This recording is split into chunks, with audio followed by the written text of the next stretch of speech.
The federal government is hitting back at two big automakers. Ottawa calling it unacceptable that Stellantis and General Motors are both scaling back manufacturing in Canada, breaching its commitment. Ottawa is now trying to put pressure on them to back down by limiting the number of vehicles they can bring in from the U.S. tariff-free. It started with a headline that sent shockwaves through North America's auto industry. Ottawa announced that it was cutting the number of American-made vehicles allowed into Canada without tariffs. Overnight, what once looked like a quiet trade exemption turned into a loud political statement. The decision came after two major U.S. automakers, Stellantis and General Motors, scaled back production in Canada.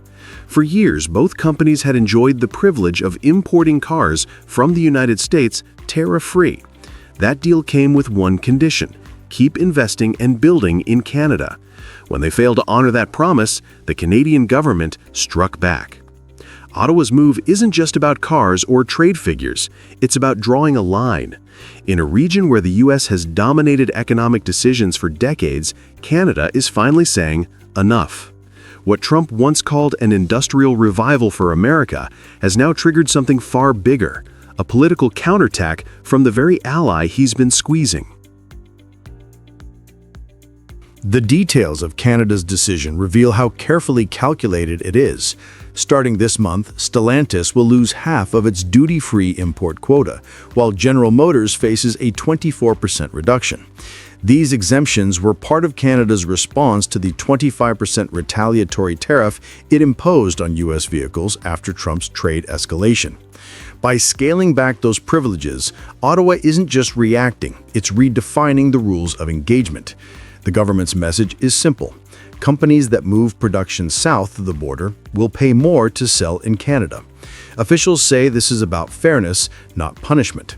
Canada invested over $105 million to modernize facilities in Ontario, including Brampton and Windsor, under the condition that automakers maintained their footprint. Instead, they shifted production to Illinois and halted electric van production in Ingersoll. That violated the agreement, and the government responded with precision.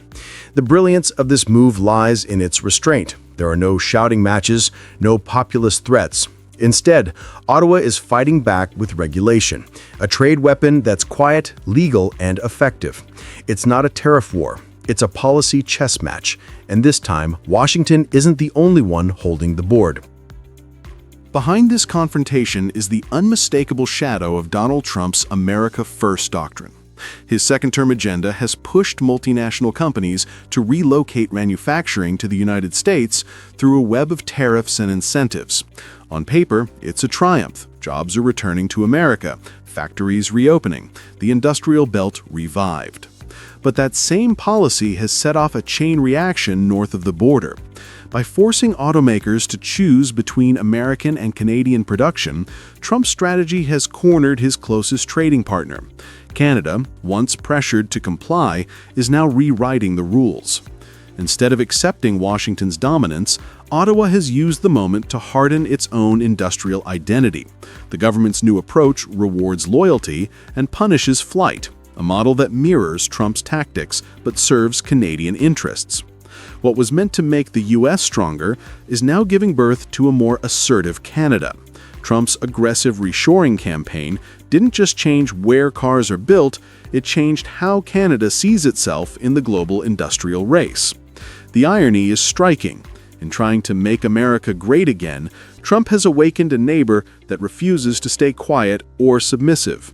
Canada has learned to fight back using the very instruments Trump relied on: policy, pressure, and pride.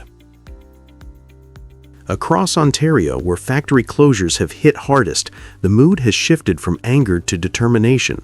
Unions and suppliers, usually divided by labor negotiations, now speak with one voice.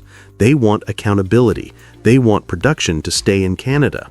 Public sentiment is equally firm. A nationwide poll released this month shows that 79% of Canadians worry about the future of the auto industry.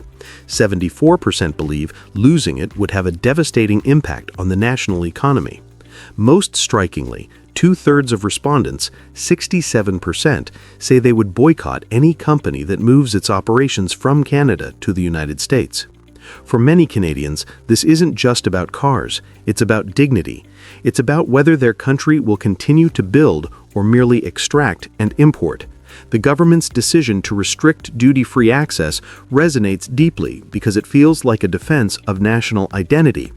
Factories in Brampton and Ingersoll once symbolized the strength of Canada's manufacturing core. Now they stand as a reminder of what's at stake.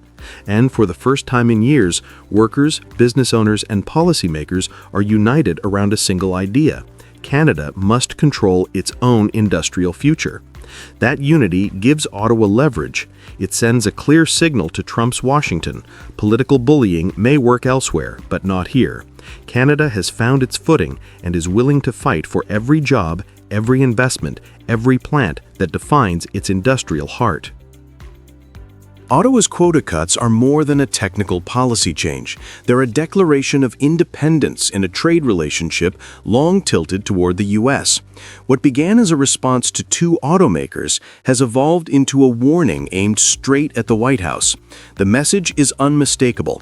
If America wants to play hardball, Canada can too. Trump's trade strategy was designed to pull industry home, but it's now driving Canada to shield its economy with the same tools. Instead of folding under pressure, Ottawa has embraced its own version of industrial nationalism, disciplined, rules-based, and unapologetically firm. The impact of this decision will ripple far beyond the auto sector. It challenges the assumption that the U.S. can dictate the pace of North American production. It also marks the beginning of a new era where Canada uses trade policy not just for defense, but for power projection. As the next round of trade talks looms in Washington, the balance of leverage is changing. Canada's actions have shown that it's not the silent partner in North America anymore. It's a country ready to define its own destiny, even if that means confronting its largest trading ally. Trump's industrial crusade promised to restore America's dominance.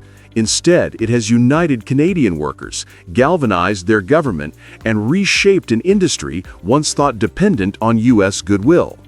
The tables have turned. Ottawa is no longer asking for leniency. It's setting the terms. And in doing so, it's turned Trump's greatest economic weapon into a mirror, one that reflects his own policy back at him. In the end, what began as a trade pressure campaign may go down as the moment Canada found its industrial voice. Trump wanted to make America stronger again. What he didn't expect was to make Canada stronger too.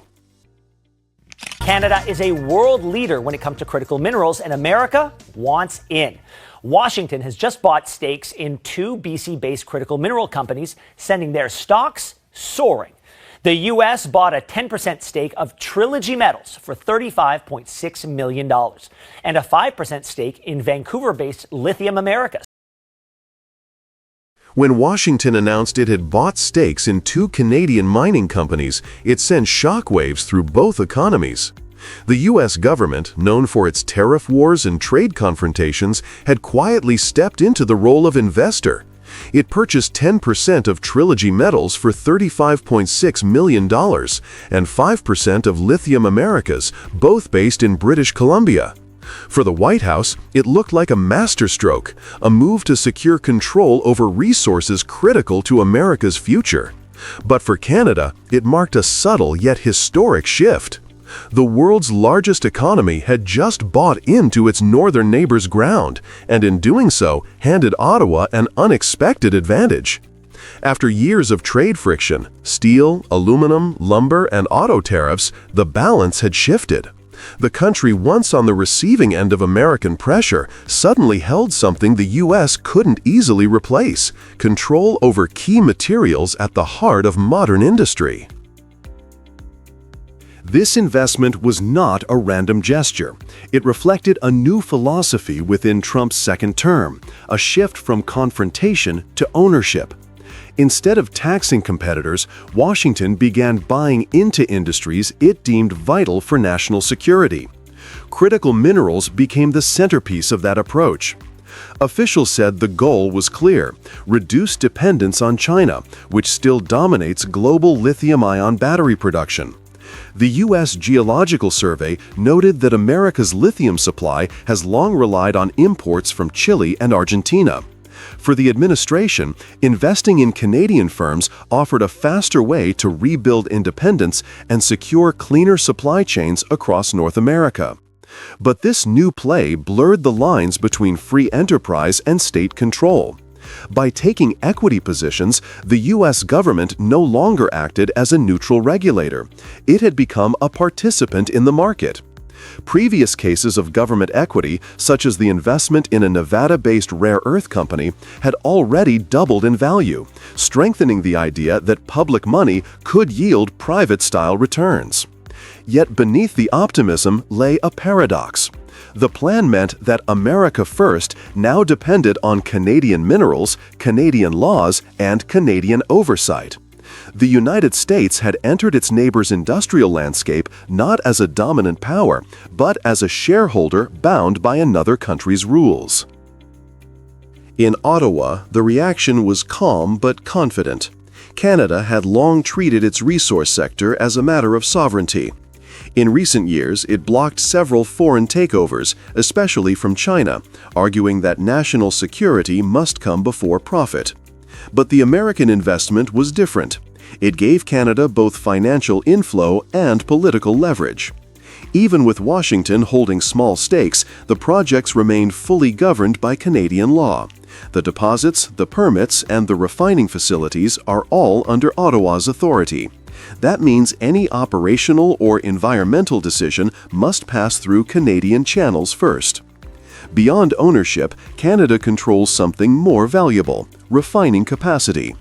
Its plants in British Columbia process zinc and germanium, essential ingredients for semiconductors, batteries, and defense systems.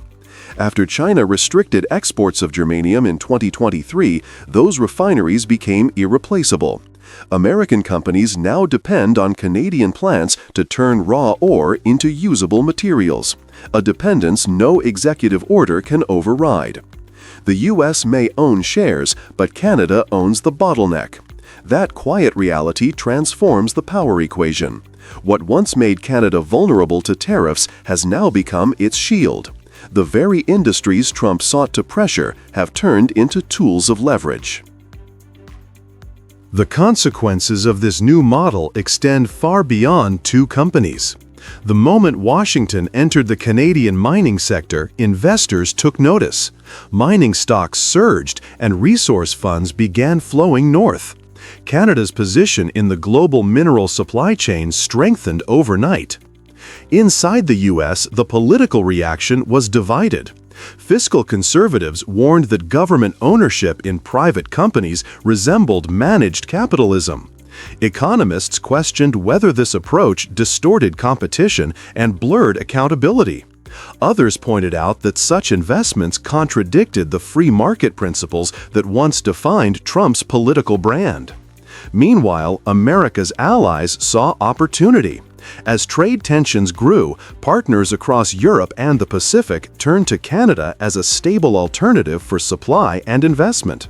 The country's combination of political stability, advanced mining standards, and growing government support made it an ideal hub for Western reindustrialization. Ironically, Trump's attempt to consolidate control over supply chains ended up strengthening Canada's global standing. The policy designed to secure American dominance had elevated its neighbor instead. Just a few years ago, a tariff announcement from Washington could send shockwaves through the Canadian economy. Today, that dynamic has changed.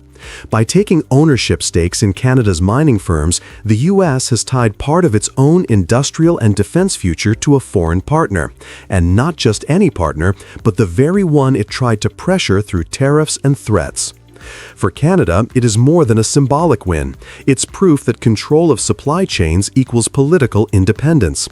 Every shipment of refined lithium and germanium crossing the border is a reminder that economic power now flows both ways. Trump's strategy was meant to restore American dominance, but it has exposed the limits of unilateral control in a globalized world. To build electric vehicles, batteries, and advanced weapons, the United States now needs Canada's minerals, Canada's infrastructure, and Canada's cooperation. That reality reverses years of imbalance. The U.S. can still wield tariffs, but it can no longer dictate the rules. By investing north of the border, Washington didn't just buy stock, it bought vulnerability. In the battle over resources, the advantage now lies with Ottawa. What began as a show of strength has become a quiet backfire, revealing that even the most powerful economy can find itself dependent on the ground it does not own. And in that silence between the mines of British Columbia and the corridors of Washington, one truth stands out. Power has quietly shifted north. This time, the upper hand belongs to Canada.